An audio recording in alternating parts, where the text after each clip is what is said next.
Ravi de vous retrouver pour notre rendez-vous avec l'économie de la Réunion. Dans un instant, je vous propose d'embarquer avec le Grand Bleu, non pas pour une balade touristique, mais pour une relève d'équipage. En effet, vous l'aurez remarqué, depuis la crise Covid, de nombreux navires de commerce sont en rade au large du port Est. Dans ce reportage, on vous explique pourquoi. Ils ont atterri à Roland-Garros quelques heures plus tôt, après 3 jours de voyage. De Manille aux Philippines, en passant par Dubaï et Roissy, direction la Réunion. Ces 19 marins philippins doivent rejoindre leur navire de commerce. Il les attend au large, en rade, au port Est. Le navire qu'on va faire aujourd'hui s'appelle le K-Max Leader. C'est un navire qui bat pavillon chypriote. C'est un armateur qui ne vient généralement pas à la Réunion. Ce navire-là, il sort de Richards Bay en Afrique du Sud et il fait route vers Singapour. Il vient juste faire sa relève uniquement, puisque c'est le seul endroit dans tout l'océan Indien où pour l'instant on accepte les relèves d'équipage. Depuis le début du confinement, face à la fermeture des frontières aériennes dans la zone océan Indien, les navires de commerce se sont rabattus sur la Réunion pour assurer ces changements d'équipage à bord. Ça a commencé, on va dire, réellement à partir du mois de juin et ça s'est progressivement intensifié. C'est-à-dire que les 2 premières opérations étaient faites un peu pour aider les navires qui étaient en besoin ou en difficulté pour des relèves importantes.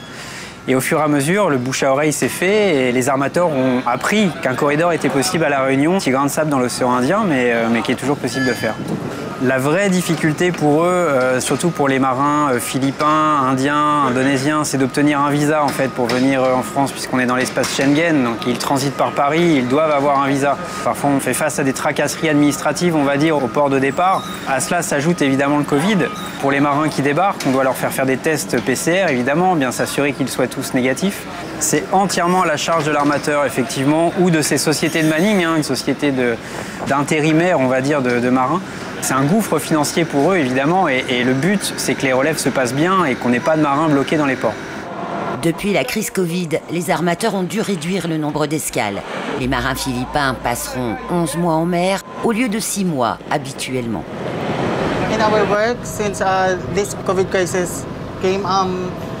Dans nos métiers, l'activité s'est ralentie depuis le début de la crise du Covid-19. Alors on est resté plus longtemps chez nous aux Philippines. Et on est resté enfermé chez nous pour éviter toute contamination. Pour nous, c'est un peu plus compliqué qu'avant.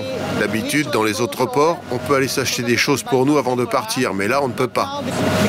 En tout cas, c'est une vraie aventure, une expérience dont on se souviendra toujours.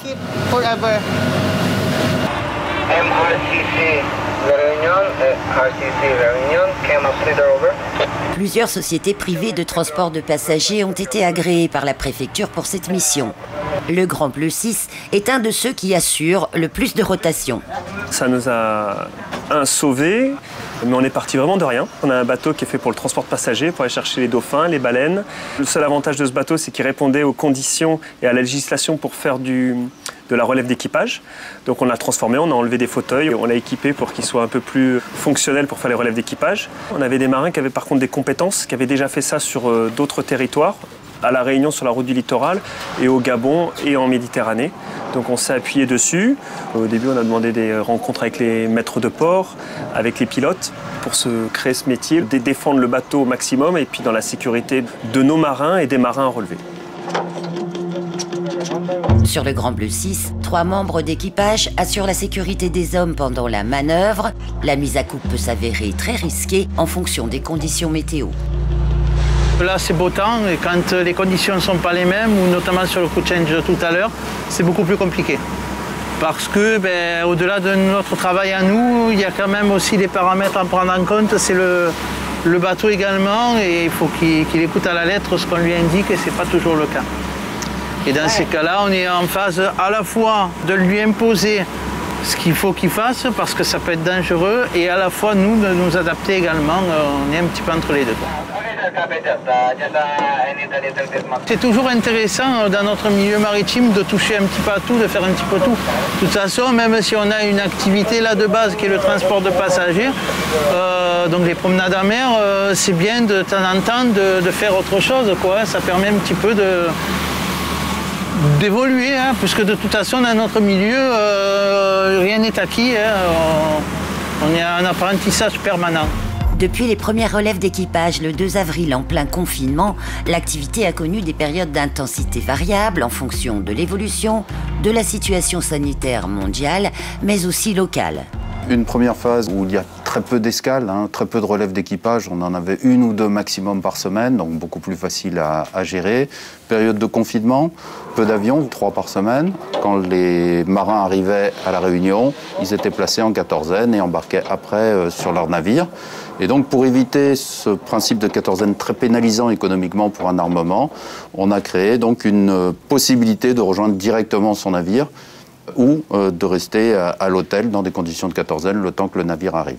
C'était la première phase, donc assez rigide. La deuxième, on a pris en compte donc, certaines évolutions, en particulier l'augmentation progressive du nombre de vols, les tests qui commençaient à apparaître. Au mois de mai, on a multiplié par 2 le nombre d'escales qu'on a vu au mois d'avril.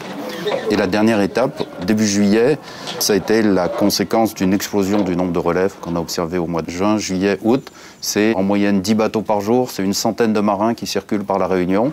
Et donc là, à la fois, il s'agissait d'être rigoureux sur le plan sanitaire, tout en prenant en compte le fait que gérer autant de personnes, autant de navires, nécessitait que sur le plan d'eau aussi, et ça a été vraiment la nouveauté qu'on a mise en place à partir du mois de juin, sur le plan d'eau aussi, on soit très présent pour éviter le n'importe quoi. Une fois le feu vert sanitaire donné par l'ARS pour l'entrée des navires en zone territoriale française, c'est le Cross Sud Océan Indien basé au port qui donne le top départ des opérations de relève et assure la sécurité des règles d'approche. Le Cross prend un certain nombre d'informations et dès lors qu'il est concerné par une relève d'équipage, le navire est ensuite positionné à la limite extérieure des eaux territoriales. Le deuxième cercle, le cercle rouge, en attendant l'heure de relève d'équipage. Une fois que tout est clair pour le navire, il est positionné sur l'un des points représentés ici sur la carte. Ce choix est effectué en fonction des conditions météo. Le type de navire aussi est important. Ils sont répartis entre la baie de la Possession et la pointe des Galets et sont suivis en permanence, 24 heures sur 24, 7 jours sur 7, et pendant toute la durée de la relève d'équipage, par les équipes ici qui sont en contact permanent. Un travail équivalent à une tour de contrôle d'un aéroport pour bien s'assurer qu'il n'y a aucun risque. Le danger, c'est bien sûr l'abordage, c'est l'accident entre un prestataire et un navire servi. Donc une concentration, oui, et un peu une première pour le Cross ici à La Réunion, dans la surveillance des approches maritimes.